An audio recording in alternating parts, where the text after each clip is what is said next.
আজ থেকে 6 বছর আগে 2005 সালে বোধহয় আমার সঙ্গে একটু আগে কথা হচ্ছিল ভিতরে এই সংস্থার প্রেসিডেন্ট যিনি তার সঙ্গে। আজ থেকে 6 বছর আগে এই ময়দানে এই ন্যাশনাল এক্সিবিশন লাস্ট হয়েছিল এবং ঘটনাচক্রে আমি ওনাকে বলতে বলতে জানতে পারলাম যে সেই 6 বছর আগের ন্যাশনাল এক্সিবিশন যেটা এখানে এই ভৈরব গাঙ্গুলি কলেজের মাঠে হয়েছিল সেখানেও কুইজটা এই অধমই কন্ডাক্ট করেছিল। সো এই সার্কেলটা কমপ্লিট হলো বোধ হয়। 6 বছর বাদে আপনারাও এলেন এই জায়গায় আর আমিও ঘুরে ঘুরে এলাম সে একই জায়গায় আপনাদের কাছে কুইজ কন্ডাক্ট করতে। এরকম একটা উইকডে বিকেল 4:30 আকাশে ঘনঘোর বর্ষা আসতে চলেছে, এসে পড়েছে, এরকম একটা সিচুয়েশনে 55খানা টিম স্রেফ কুইজ করবে বলে ন্যাশনাল এক্সিবিশনে এসছে ভৈরব গাঙ্গুলি কলেজের ময়দানে। হ্যাটস অফ, আমি একটা হাততালি দিই। সামনে তোমরা যারা বসে আছো তাদের অধিকাংশকেই আমি চিনি না, কিন্তু এর মধ্যে আমি 2-4টে এমন মুখকে দেখছি যারা বেশ বড় বড় জায়গায় মাঝে মাঝে কুইজ প্রতিযোগিতায় পার্টিসিপেট করতে যায়। ভালো, কিন্তু বন্ধুরা একটু ছেড়ে ছেড়ে বসো। হ্যাঁ দাদা, আপনারা একটু দেখে নিন যে ওই হয় না, এই তুই এটা জানিস, হ্যাঁ বলতো কি লিখেছিস, এই জিনিসগুলো যাতে যতটা কম করা যায়। হ্যাঁ, আর বাদ বাকি আর খুব বেশি ক্লাসরুমের এনভায়রনমেন্ট তৈরি করে লাভ নেই। আমি সেই টিচার গোমড়া গোমড়া মুখ আর তোমরা সেই সাংঘাতিক পরীক্ষা দেওয়ার মতো কুইজের আনসার লিখবে সেরকম করার কোনো দরকার নেই। হোয়াট ইজ, এটা খুব সহজ, মানে আমার অন্তত মনে হয়েছে।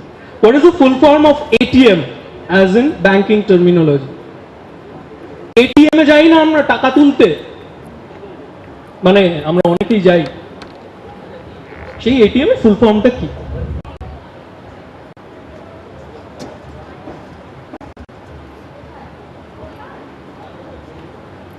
হয় তখন সেই ধরনের লাইনকে কি বলা হয়? Question number 16. Fine. When the distance between the two rails of a railway track is exactly 1.676 meters, by what name do we call it?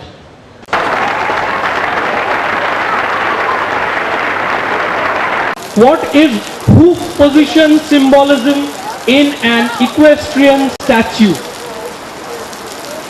হ্যাঁ, খুব খুব হঠাৎ মনে হলো যে ফাইনাল রাউন্ড শুরু হয়েছে, সাংঘাতিক একটা বোম্বাস্টিক ওয়ার্ড দিয়ে শুরু করলো।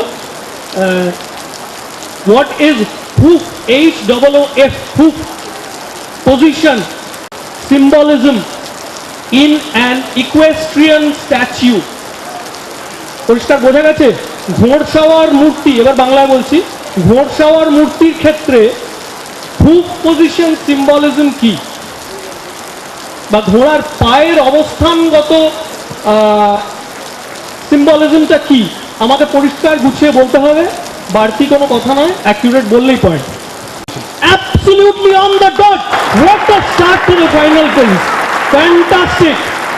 Shumon and Arudha scored direct 10 points in the first question. বলে দিচ্ছি আমাদের এখানে, এবং আমাদের এখানে খুব ভালোভাবে মেনটেন করা হয় না, বেসিক্যালি আমেরিকাতেই এটা দারুণভাবে মেনটেন করা হয়। অনেক পাথরের মূর্তি আছে, পাথরের বা কংক্রিট হোয়াটএভার, যে মূর্তিগুলোর ঘোড়সওয়ার মানে ঘোড়ায় চড়ে, আমাদের এখানে বাঘাযতীন আছেন, শ্যামবাজার পাঁচমাথার মোড়ে নেতাজি আছেন, সারা পৃথিবীতে এরকম অনেক আছে। এটার একটা সিম্বলিজম আছে, মানে ঘোড়াটির 4টে পাই যদি মাটিতে থাকে তার মানে এটা বোঝায় যে তিনি সেই যুদ্ধটায় জিতেছিলেন এবং যুদ্ধক্ষেত্রে তিনি মারা যাননি। ঘোড়ার সামনের পায়ের একটা পা, সামনের দুটো পায়ের একটা পা যদি মাটির ওপরে থাকে তাহলে তার মানেটা হলো যে সেই ঘোড়সাওয়ার যুদ্ধক্ষেত্রে আহত হয়েছিলেন, আর সামনের দুটো পাই যদি আকাশে থাকে তার মানেটা এটাই যে সেই ঘোড়সাওয়ার যুদ্ধক্ষেত্রে মারা গিয়েছিলেন। Fantastic answer team A, very good beginning to the quiz, 10 points direct. এই রোগটার কমন নামটা কি? কুইজের মজাটা হলো যে একটা বিরাট বড় প্রশ্ন করে গেল, কিচ্ছু বুঝতে পারছি না, যেই উত্তরটা মনে বললো কেউ তখন মনে হয় বাহ এটা এই, দেখুন হয় কিনা সেটা। ইন্ডিয়া না, কানেকশন হচ্ছে বাসমতি রাইস। একদম ঠিক, আমি জানি তুমি বাকিটাও জানো। Basmati rice, India Gate, trophy, Kohinoor, Lal Qila, এগুলো হচ্ছে সব বাসমতি রাইসের ডিফারেন্ট ব্র্যান্ডের নাম। Today's winner is team F with 85 points, followed by team E with 70. খুব ভালো performance. Thank you very much. See you soon in another quiz competition.